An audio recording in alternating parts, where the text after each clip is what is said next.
शंकर जी जब दरवाजे पर थे तो वो सास आई थी आरती उतारने के लिए। शिव महापुराण में कथा बहुत विस्तार से है। तो जैसे वो थाल ऐसे घुमा रही थी तो सांप ने जीभ निकाली और थरिया हाथ से नीचे छूट गई। इंद्र ऐसे बगल में खड़े थे। इंद्र ने कहा बाबा इतना बड़ा अपमान। महादेव ने कहा काय का अपमान, कब अपमान हुआ? कहा देखो थरिया छोड़ दी दिया बुझ गया। शंकर जी ने कहा सास मां का इसमें कोई दोष नहीं है। दिए ने मन में विचार किया जिसके माथे पर चंद्रमा सुशोभित हो रहा है मैं टप टप करके टिमटिमा करके करूंगा क्या? लाज लगी होगी, बुझ गया होगा। तो इसमें पार्वती की मां का दोष क्या है? वरुण भगवान ऐसे बगल में खड़े थे। उन्होंने कहा प्रभु जी हाथ से लोटा नीचे गिर गया तो क्या अपना अपमान नहीं है ये? भोलेनाथ ने कहा नहीं, इसमें मेरा अपमान क्या है? लोटे भर पानी ने भी सोचा होगा जिसकी जटा में गंगा किलकिल कलरव कर रही है तो एक लुटिया पानी की यहां चलेगी क्या? जो अपमान में भी सम्मान खोज ले उसे ही तो शिव कहते हैं। कल आप सुन रहे थे महादेव मुर्दे को भी मान करता है, कंठ लगाता है, तो हम और आप तो जिंदे जी जन हैं।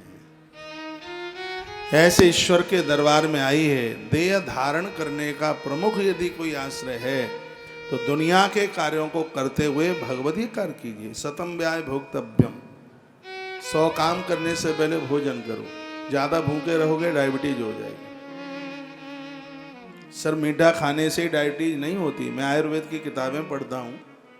इस रोग के होने के कई कारण हैं। आप टेंशन करते हैं, इससे भी होती है। रात्रि को आप सो नहीं पाते, इससे भी होती है।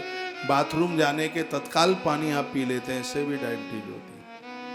उटपटांग खाने से तो हो ही जाती है, लेकिन इसके कुछ कारण अपने आप में यह भी हैं।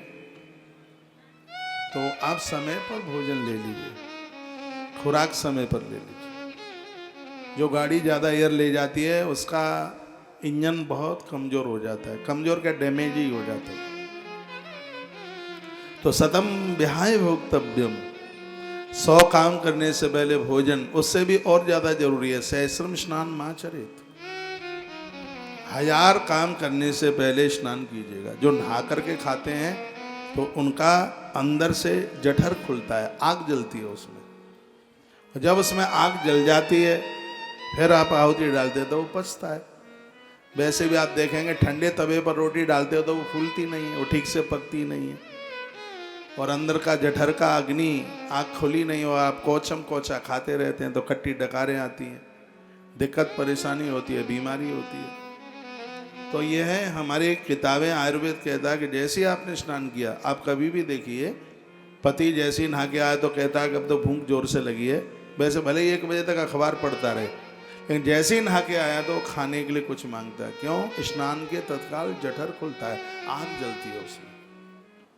तो नहा करके आप जीमेंगे तो आप स्वस्थ रहेंगे। आप अस्पतालों में जाइए, दुनिया भर के लोग बीमार पड़े रहते हैं। महात्मा तो कोई इक्का दुक्का ही दिखता है, साधु नहीं होते बीमार। कहाँ बेड बिस्तरों पर, अस्पताल के बेडों पर कहाँ दिखते हैं वो इसलिए नहीं दिखते कि सूर्य भगवान की किरणें बाद में निकलती हैं, उनका स्नान पहले हो जाता है, इसलिए उनको इतनी भी कहाँ बीमारियां होती हैं उन्हें। ये स्नान का बहुत बड़ा प्रभाव है। सहस्रम स्नान माचरेत, 1000 काम करने से पहले नहाइए, स्नान कीजिए। और बड़ी अच्छी बात बताई, लक्ष्यम विहाय दातव्य, 1,00,000 काम करने से पहले देने की कोशिश कीजिए।